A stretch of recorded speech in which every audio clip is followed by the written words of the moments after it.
Friends, welcome to my Dwija. Puree खाना देना है। प्यूरी खाना तो मार्केट में मिलता है। बच्चों को देने वाले टॉप 6 प्यूरेज, ये कितना कॉमनली सुनाई देता है, बट आपको पता है एक न्यूट्रिशनिस्ट इन चीज़ों को कैसे देखता है? It's very very different. आज हमारे साथ है doctor Manmeet, PhD in nutrition. सबसे पहला और कॉमन क्वेश्चन, ये प्यूरी खाना या प्यूरीड फूड होता क्या है? ओके, प्यूरी इटसेल्फ से समझ आता है कि कोई चीज़ पीसी हुई है, मैश्ड है या सॉफ्ट है, पेस्ट फॉर्म में है। तो ये कमर्शियल वर्जन है जो एक नया टेक्निक है, मैं बोलूँगी नया फूड कॉन्सेप्ट है जो मार्केट में इंट्रोड्यूस्ड है बच्चों के साथ, जैसे बच्चों के फूड के लिए। जैसे पहले सेरेलैक था या सेरेलैक अभी भी आता है, उसी का ईजी वर्जन है जो हम घर पे बच्चों को खिचड़ी, पॉरेज, मैश्ड बनाना विथ मिल्क ये देते हैं। फ्रूट तो अब जो मार्केट में प्यूरी फूड आपको मिलता भी है वो in the form of fruits की प्यूरी होती है, वेजिटेबल प्यूरी होती है। तो ये एक तरह का कंफर्ट फूड है जो वर्किंग मदर्स के लिए क्रिएट किया गया है। सो डेफिनेटली अगर ये प्यूरी फूड मार्केट वाला है तो उसमें कुछ ना कुछ प्रिजर्वेटिव ज़रूर होगा क्योंकि उसका शेल्फ लाइफ है। तो अगर आप यही चीज़ घर पे कर सकें तो बेस्ट है प्यूरी फूड। और प्यूरी फूड कब इंट्रोड्यूस करते हैं? बेसिकली जब आप वीनिंग करते हो 6 महीने के बाद, जब ब्रेस्ट मिल्क से हम थोड़ा सा बच्चे को इंट्रोड्यूस करते हैं सॉलिड फूड की तरफ। तो अब बच्चे को डायरेक्ट सॉलिड फूड नहीं दे सकते, तो आप उसे मैश्ड देंगे। तो हम ट्रेडिशनली घर पे जो पॉरेज बनाते हैं, रागी का शीरा बनाते हैं, रवा का शीरा बनाते हैं, खिचड़ी देते हैं, दाल चावल की खिचड़ी हो गई, साबूदाना की खीर हो गई। तो इसी को अच्छे से और ग्राइंड करके मैश करके, पोटैटो है, पोटैटो एंड क्रीम को अच्छे से आप मैश करके उसकी प्यूरी दे सकते हैं। तो देयर आर डिफरेंट ऑल्टरनेटिव्स जो हम घर पे कर सकते हैं। बट यस, अगर इन कंपेयर करें घर की प्यूरी फूड और मार्केट की प्यूरी फूड में, डेफिनेटली घर की puree food is important. But अगर आप वर्किंग मॉम हैं और प्री प्रिपरेशन नहीं हुआ किसी तरह से या आप ट्रैवल कर रहे हैं, then only I will suggest कि हमें मार्केट में जो प्यूरी पैकेट्स अवेलेबल है उसके लिए जाना चाहिए। Very important. मनमीत, आप कहीं पे ये बोलो कि over cooked handmade purees are always better. थोड़ा टेक्सचर जैसे जैसे बच्चा ग्रो करता जाएगा उसकी टेक्सचर में अकॉर्डिंगली चेंजेस आने चाहिए। बट मनमीत, प्यूरीड फूड तो बहुत सारे पेरेंट्स 1 साल, 1.5 साल, 2 साल तक भी देते हैं। तो जैसे मैंने कहा कि कंफर्ट, बट पेरेंट्स सिर्फ अपना कंफर्ट देखते हैं इनिशियली कि बिकॉज ऑफ हेक्टिक लाइफ हमारे पास इतना टाइम नहीं है कि ना बच्चे के साथ बैठे आस्ते आस्ते उनको हैबिट बिल्डिंग किया स्टिक्स फूड के साथ या थोड़े क्रिस्पी क्रंची छोटी छोटी चीज़ों के साथ उनको प्ले करते हुए खाने का ऑप्शन नहीं देते हम उनको।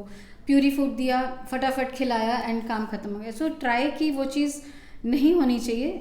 एटलीस्ट अनदर से 7 से 8 महीने के बाद उनको सेमी सॉलिड और फिर थोड़ा सा सॉलिड एंड फिंगर फूड्स पे हमको शिफ्ट करना चाहिए। Very important, that is very important. तो अगर आप प्यूरी पे स्टिक करेंगे सो बच्चे को वो हैबिट डेवलप हो जाएगी कि ईजी कंफर्ट फूड आ रहा है। एक टाइम के बाद वो बच्चे के लिए भी टास्क है पकड़ के खाना, तो वो क्यों करेगा?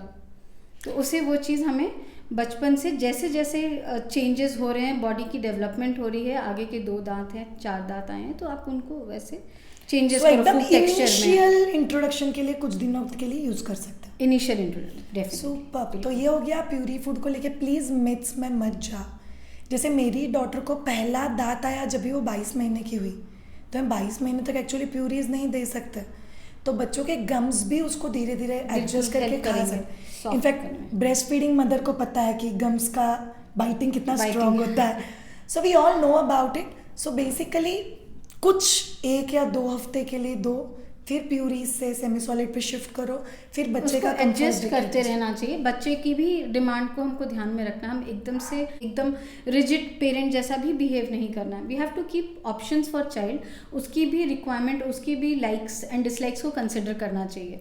But at the same time slow and steady transition सही रहेगा। बट प्यूरीज में उनका न्यूट्रिशन रिक्वायरमेंट कॉम्प्रोमाइज होता है। प्यूरीज में कोशिश करें कि छाने नहीं। अगर आप स्ट्रेन करोगे तब कॉम्प्रोमाइज होगा, अदरवाइज नॉट। और थोड़ा कॉम्बिनेशन करने की कोशिश करो, थोड़ा डेफिनेटली थोड़ा कॉम्बिनेशन ऑफ फूड हेल्प करता है। जैसे मैं वी वर टॉकिंग की दाल और चावल का कॉम्बिनेशन एक कंप्लीट प्रोटीन है। अगर आप वेजिटेरियन है तो इस चीज़ का हमेशा ध्यान रखना होगा कि आपका न्यूट्रिशन बैलेंस्ड कैसे है, बच्चे की मील बैलेंस्ड कैसे है। तो अगर दाल चावल है तो थोड़ा गाजर कस के डाल दिया, बीट रूट है साथ में तो कैरेट, बीट रूट, टमाटर का प्यूरी बना लिया, सो दैट विटामिन सी और आयरन भी जा रहा है जो हेल्प करेगा उसको एब्जॉर्ब करने में। अगर आपने खाली बीटरूट या पालक दे दिया तो शायद हेल्प ना करे आयरन एब्जॉर्प्शन में। और छानना नहीं है क्योंकि उसमें फाइबर रहेगा तो कॉन्स्टिपेशन नहीं होगी बच्चे को। तो ये सब छोटी छोटी चीज़ें जो हम ध्यान में तो अगर आप लोग बच्चों को कुछ दिनों के लिए प्यूरीज दे रहे हो, इनफैक्ट बच्चा बड़े होने के बाद भी जो इन्होंने बोला सूप्स या बिना छाने हुए जूसेस, तो हम लोग लेटर स्टेज में भी दे सकते हैं as a snacker kind of. बच्चे अपने आप बहुत सारी चीज़ें देख के अट्रैक्ट होंगे और वो ऑप्ट करेंगे। तो बेटर है कि इनिशियली हम उनको फुल मील खाने का प्रैक्टिस रखें। लेटर डेफिनेटली वो अपनी चॉइस वर्ल्ड को देख के ऑप्ट करते हैं। Yes, very very important. So जो पेरेंट्स बच्चे को प्यूरीड खाना दे रहे हो, समझो बाबा ये किन्हीं हफ्तों तक देना है, उसके बाद उसका वेरिएशंस इंट्रोड्यूस होते रहेंगे। So just take care of yourself, see you all in next segment and bye.